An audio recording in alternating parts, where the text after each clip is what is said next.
Billahi anta maksudi wa ridha kama Bismillah. Assalamualaikum warahmatullahi wabarakatuh.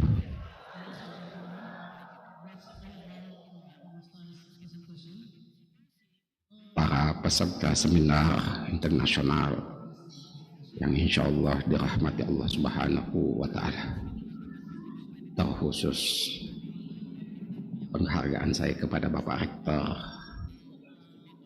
dan para guru besar dan sahabat-sahabat teman-teman para dekan Fakultas Dakwah se-Indonesia. Saya Abdul Rahim Assegaf, masyhur dipanggil Puang Makkah.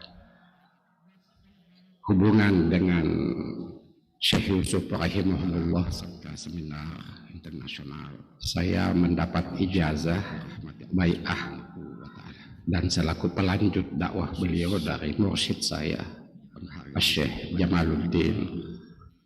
Syekh Jamaluddin dapat ijazah kemursidan juga dari syekhnya, Syekh Abdul Malik.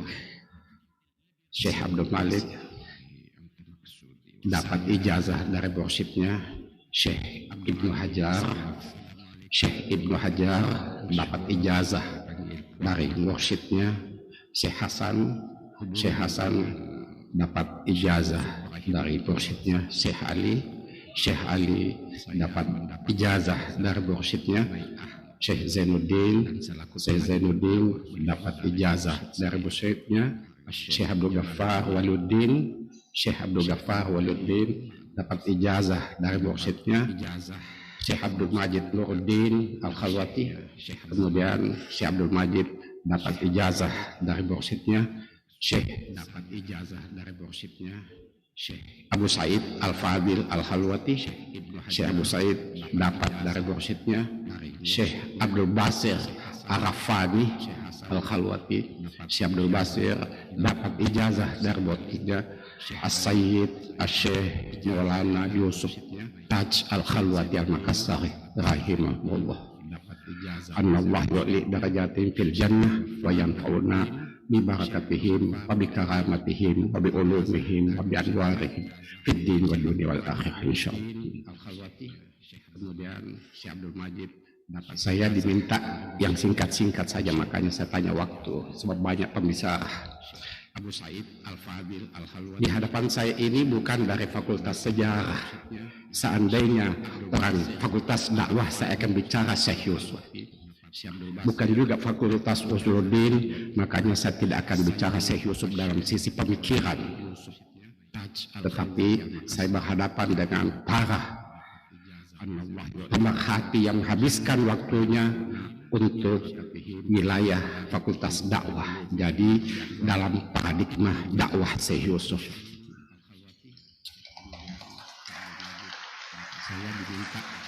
intinya bahwa kami diajari oleh mursyid kami di hadapan saya ini bukan dari Fakultas tentang metodologi dakwah ala sufistik, bukan metodologi dakwahnya Profesor Hamdan, bukan.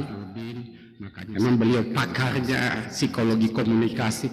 Kalau saya dekan Fakultas Dakwah, saya kasih tadi, saya angkat khusus jadi ahli psikologi komunikasi beliau ini, jagonya beliau. Saya coba lihat dalam bagaimana metodologi dakwah sufistik, bahwa berangkat dari Al-Quranul Karim, itu pesan mursyid saya yang dipesankan dari mursyid sampai Syekh Yusuf rahimahullah, bahwa anandaku, kata ayahanda saya, mursyid saya sekaligus, kalau berdakwah itu tidak hanya dibutuhkan kecerdasanmu. Kalau kecerdasanmu kau dakwahkan agama Allah hanya lewat telinga dan tersimpan di akal, tapi tidak masuk di hatinya umat. Bunda saya, mursyid saya, kata mursyidnya, mursyid saya menyampaikan bahwa penerima Jamaluddin Kalau kamu berdakwah, pakai sentuh juga hatinya yang kau dakwai, bukan hanya pikirannya. Jadi saya mohon maaf kalau metodologi ini agak beda dengan yang dipakai di Fakultas Dakwah UIN atau KIN. Dakwah mula-mula ud'u ila sabili rabbika bil hikmah. Itu dulu yang dikuasai bil hikmah. Bil hikmah di dalam tafsir Isyari menjelaskan bahwa bil hikmah itu kenanya di hati. Kalau bil ilm kenanya di otak. Makanya baginda Rasulullah itu tidak serta-merta langsung ikrar bismi rabbik, tapi beliau membersihkan, bertahanus dulu di Gua Hira. Setelah kuat hatinya, setelah kuat batinnya, baru turun ikrar bismi rabbik. Kalau kami dalam pendekatan tarekat itu mursyid dari mursyidnya dari mursyid. Ini yang dikelola. Siapapun pendakwah, kuasai dulu ini kekuatan hikmah yang ada pada batinmu, sehingga meluncurlah kalimat tauhid, meluncurlah energi-energi ilahiyah yang tidak hanya ditangkap oleh umat lewat akalnya saja, akan juga masuk di dalam kalbunya. Tapi beliau membersihkan, bertahanus dulu di Gua Hira. Makanya beberapa tahun yang lalu saya di UIN, mungkin di gedung ini juga, saya katakan, wahai bapak-bapak dosen, ibu dosen, Anda menyampaikan itu apa sih susahnya kalau istighfar dulu, ambil uduk dulu, kemudian kita masuk di kelas dan menyampaikan dengan tulus. Jadi ilmu kita keluar dari hati, bukan karena dari nafsu. Begitu juga pendakwah. Ini mutiara yang hilang. Ulama-ulama kita dulu berdakwah keluar dari hatinya, masuk di dalam kalbunya. Jadi itu dalam metodologi dakwah Syekh Yusuf. Dia hikmah. Kalau kita kuasai hati, kejernihan hati, tidak riya, tidak sombong, tidak hasad, tidak dengki dan segala macam penyakit-penyakit hati itu, maka akan keluar energi ilahiyah, kalam-kalam ilahi yang ada di Al-Quran Karim itu meluncur dan melekat masuk di hati yang didakwai.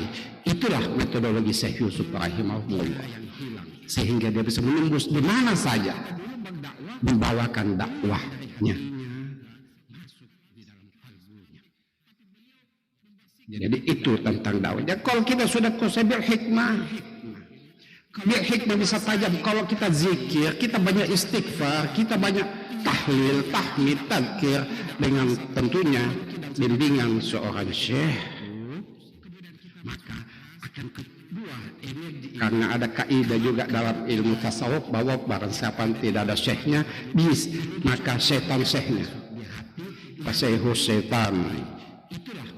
Tapi itu untuk wilayah ilmu tasawuf. Kenapa? Penting syekh karena wilayah batin. Kalau akal nggak penting. Cukup ada Google, ada kitab, baca, dihafal, selesai. Tapi wilayah ihsan, wilayah qalbu, mesti tuntunan dari syekh mursyid yang kamilah. Itu metodologi yang kalau bisa pendapati, ayo kita gaji itu.